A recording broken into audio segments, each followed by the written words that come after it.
ناظرین نظم سرائے، اللہ کرے آپ بعافیت ہوں اور بعافیت رہیں۔ جیسا کہ پچھلی عکس بندی بعنوان مسجد کوفہ کے توسط سے آپ جان چکے ہیں کہ امام علی علیہ السلام کو عبد الرحمن ابن ملجم نے اپنے ساتھیوں کی مدد سے مسجد کوفہ میں شہید کر دیا تھا۔ آپ کے بڑے بیٹے امام حسن نے آپ کی نماز جنازہ پڑھائی اور کوفہ سے 10 کلومیٹر دور نجف میں آپ کو دفن کر دیا۔ روایت ہے کہ آپ کی والدہ فاطمہ بنت اسد طواف کعبہ میں مصروف تھی کہ وقت ولادت آ پہنچا۔ کعبہ کی دیوار شق ہوئی اور آپ اندر تشریف لے گئیں۔ یوں آپ کی ولادت باسعادت کعبہ کے اندر ہوئی۔ مولانا روم نے ایک شعر میں مولا علی علیہ السلام کو کیا ہی عمدہ خراج عقیدت پیش کیا ہے: کثیرا میسر نشد ای سعادت، بکعبہ ولادت بمسجد شہادت۔ ناظرین، اس عکس بندی میں ہم آپ کو مزار امام علی علیہ السلام کے بارے میں معلومات بہم پہنچائیں گے۔ عباسی خلیفہ ہارون رشید نے پہلی مرتبہ حضرت علی علیہ السلام کی قبر مبارک پر عمارت تعمیر کروائی، تاہم اس کی بہترین تعمیر صفوی عہد میں ہوئی۔ 980 میں مزار میں توسیع کی گئی، اسے پردوں اور ریشمی غالیچوں سے سجایا گیا۔ 1080 میں سلجوقی حکمران مالک شاہ نے مزار کے لیے قیمتی اشیاء تحفے میں نذر کی۔ 1267 میں ایک بااثر ایرانی شخصیت اور سفیر شمس الدین نے زائرین کے لیے سہولیات بہم پہنچانے کا بندوبست کیا۔ 1303 میں ایک منگول حکمران محمود غازان نے مزار کے ساتھ سادات کے لیے الگ عمارت تعمیر کروائی۔ محمود غازان منگول شاہی خاندان سے تھا، مگر اس نے اسلام قبول کر لیا تھا۔ آج یہ مزار جس صورت میں موجود ہے، اس کی یہ تعمیر 1621 میں شروع ہوئی اور 10 سال کے عرصہ میں مکمل ہوئی۔ اس کے بعد مزار شریف کی تزئین و آرائش پر کثیر رقم خرچ کی جاتی رہی ہے۔ 1742 میں ایرانی بادشاہ نادر شاہ نے مزار کے گنبد اور میناروں کو سونے کے پانی سے مزین کروایا۔ نادر شاہ کی بیگم نے بھی مزار کی تزئین میں بہت دلچسپی لی۔ تزئین و زیبائش کے اعتبار سے امام علی علیہ السلام کا روضہ بے شک خوبصورتی میں اپنی مثال آپ ہے۔ ناظرین، مزار کا ایک ہی گنبد ہے اور یہ مسجد کوفہ کے گنبد کی طرح سنہری ہے۔ طرز تعمیر بھی ایک جیسا ہے۔ گنبد سطح زمین سے 138 فٹ بلند ہے۔ 2 انتہائی خوبصورت مینار ہیں۔ میناروں کا بالائی حصہ بھی سنہری ہے اور یہ سطح زمین سے 125 فٹ بلند ہیں۔ مزار شریف کے اندر شیشہ کاری کی گئی ہے۔ ناظرین، جو ہی مزار میں داخل ہوتے ہیں، مدخل کے اوپر یا ابا الشہداء لکھا دکھائی دیتا ہے۔ امام علی علیہ السلام واقعی ابا الشہداء ہیں۔ مسلمانوں کی تاریخ کا یہ کس قدر شرمناک اور افسوسناک پہلو ہے کہ خاندان رسالت کے افراد کو یکے بعد دیگرے شہید کیا جاتا رہا۔ امیر المومنین امام علی علیہ السلام کو مسجد کوفہ میں عین نماز کی حالت میں شہید کیا گیا۔ ان کے بڑے بیٹے امام حسن علیہ السلام کو زہر دے کر مار دیا گیا۔ چھوٹے بیٹے امام حسین علیہ السلام کو کربلا میں بے یار و مددگار بھوکا پیاسا شہید کر دیا گیا۔ امیر المومنین علیہ السلام کے نواسے پوتے سب کربلا کے میدان میں خون میں نہلا دیے گئے۔ ایک امام زین العابدین زندہ بچے کہ مشیت الہی کو یہ منظور نہیں تھا کہ اہل بیت کا سلسلہ یہاں ختم ہو جائے، مگر امام زین العابدین کے بیٹے امام باقر علیہ السلام کو بھی زہر دیا گیا۔ امام حسن عسکری، امام رضا، امام نقی اور امام تقی علیہ السلام کو قید و بند کی صحبتوں سے گزارا گیا اور پھر زہر دے دیا گیا۔ امام علی علیہ السلام کے بھتیجے مسلم بن عقیل کو تہہ تیگ کر دیا گیا۔ ستم بالائے ستم مسلم بن عقیل کے 2 معصوم بچوں کے سر بھی قلم کر دیے گئے، حتیٰ کہ امام علی کے قریبی ساتھیوں کو بھی بے دردی سے مار دیا گیا۔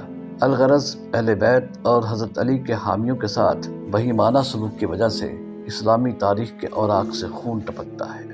بجا طور پر امام علی علیہ السلام ان شہادتوں کے امام ہیں۔ علامہ اقبال رحمۃ اللہ علیہ نے امام علی علیہ السلام کو فارسی زبان میں کیا عمدہ خراج عقیدت پیش کیا ہے: شیر حق این خاک را تسخیر کرد، این گلے تاریک را اکسیر کرد۔ اللہ کے رسول صلی اللہ علیہ وآلہ وسلم کا فرمان ہے کہ اگر 7 زمینیں اور 7 آسمان ایک پردے میں رکھ دیے جائیں تو وہ علی کے ایمان کا مقابلہ نہیں کر سکتے، ان کے ایمان کو متزلزل نہیں کر سکتے۔ یہ فرمان مزار کی ایک دیوار پر لکھا ہوا ہے۔ رسول اللہ صلی اللہ علیہ وآلہ وسلم کا ایک اور فرمان بھی عربی زبان میں مزار کی دیوار پر لکھا ہوا ہے، جس کا مطلب یہ ہے کہ اے لوگو، تمہارے درمیان علی کی مثال کعبہ کی سی ہے۔ ان کی طرف دیکھنا عبادت ہے اور ان پر نظر کرنا تم پر حج کی طرح ایک فریضہ ہے۔ علی المرتضیٰ کی کنیت ابو تراب اور ابو الحسن ہے۔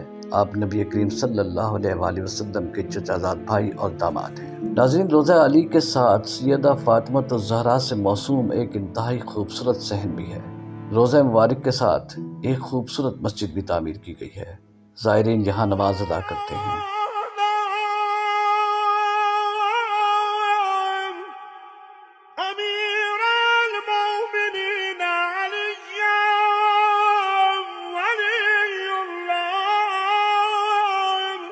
مسجد اور روضہ کی تزئین میں متعدد بڑے بڑے فانوس استعمال کیے گئے اور سونے اور چاندی کے دروازے بھی لگائے گئے۔ مزار اقدس کے باہر دکانوں پر روزمرہ کی اشیاء کے ساتھ زائرین کے کھانے پینے کی چیزیں بھی دستیاب ہیں۔ مزار کی دیواروں پر حضرت علی ابن ابی طالب کی شان اور توصیف میں عبارات درج ہیں، اور کیوں نہ درج کی جائیں۔ آپ کے مقام و مرتبہ کا تقاضا ہے کہ انہیں شد و مد سے بیان کیا جائے۔ آپ فقیہ، علم تفسیر کے ماہر، شاعر، سپہ سالار، امیر المومنین، امام المتقین، فاتح خیبر اور سب سے کم عمر اسلام قبول کرنے والے صحابی ہیں۔ آپ کے علم کا یہ عالم تھا کہ اللہ کے رسول صلی اللہ علیہ وآلہ وسلم نے مولا علی علیہ السلام کو علم ایسے دیا جیسے کوئی پرندہ اپنے بچے کو چوگا دیتا ہے۔ حضور صلی اللہ علیہ وآلہ وسلم نے فرمایا، میں علم کا شہر ہوں اور علی اس کا دروازہ ہے۔ یہ بھی فرمایا کہ جس کا میں مولا اس کا علی مولا۔ حضرت ام سلمہ سے روایت ہے کہ آپ صلی اللہ علیہ وآلہ وسلم نے فرمایا کہ جس نے حضرت علی علیہ السلام سے محبت کی اس نے مجھ سے محبت کی، اور جس نے مجھ سے محبت کی اس نے اللہ سے محبت کی، جس نے علی سے دشمنی کی اس نے مجھ سے دشمنی کی، اور جس نے مجھ سے دشمنی کی اس نے اللہ سے دشمنی کی۔ ناظرین، اہل عراق کا شکریہ کہ وہ مزار علی کے محافظ ہیں اور زائرین کو سہولیات بہم پہنچاتے ہیں، اور نظم سرائے کے ذیلی رکن جناب مالک اشتر علی کا بھی شکریہ کہ انہوں نے روضہ امام علی کی زیارت کے دوران تصویر کشی کی اور ان تصاویر میں نظم سرائے کی انتظامیہ کو شریک کر کے یہ عکس بندی پیش کرنے کے قابل بنایا۔ ناظرین گرامی، اب آپ سے اجازت چاہتے ہیں۔ امید ہے کہ حسب سابق یہ عکس بندی بھی آپ کی معلومات میں اضافہ کا موجب بنی ہوگی۔ امید ہے آپ پسندیدگی کا اظہار فرمائیں گے۔ جس بہن بھائی نے تاحال ہمارا چینل سبسکرائب نہیں کیا ہے ان سے گزارش ہے کہ چینل سبسکرائب کر دیں، گھنٹی کے نشان کو بھی دبا دیں گے تو ہماری آئندہ آنے والی عکس بندیوں کی اطلاع آپ کو مل جایا کرے گی۔ اطلاعاً عرض ہے کہ نظم سرائے کی انتظامیہ نہایت معقول معاوضے پر ٹیکسلا اور اس کے گرد و نواح میں پھیلی بدھ عہد کی باقیات کی سیر کروانے کا بندوبست بھی کرتی ہے۔ ہماری انتظامیہ میں شامل ماہرین آثار قدیمہ ہر جگہ کی مکمل تاریخ سے بھی آگاہی دیتے ہیں۔ تاریخ سے دلچسپی رکھنے والے بہن بھائی اور تعلیمی اداروں کے سربراہان ہم سے ان نمبروں پر رابطہ کر سکتے ہیں: 0302 530 1041، 0334 95 40 351، 0336 01 65 020۔ اللہ آپ کا ہے عقیدہ میرا یہی ہے، وظیفہ میرا یہی، صلوات بر محمد، درود بر مولا علی، درود بر مولا علی۔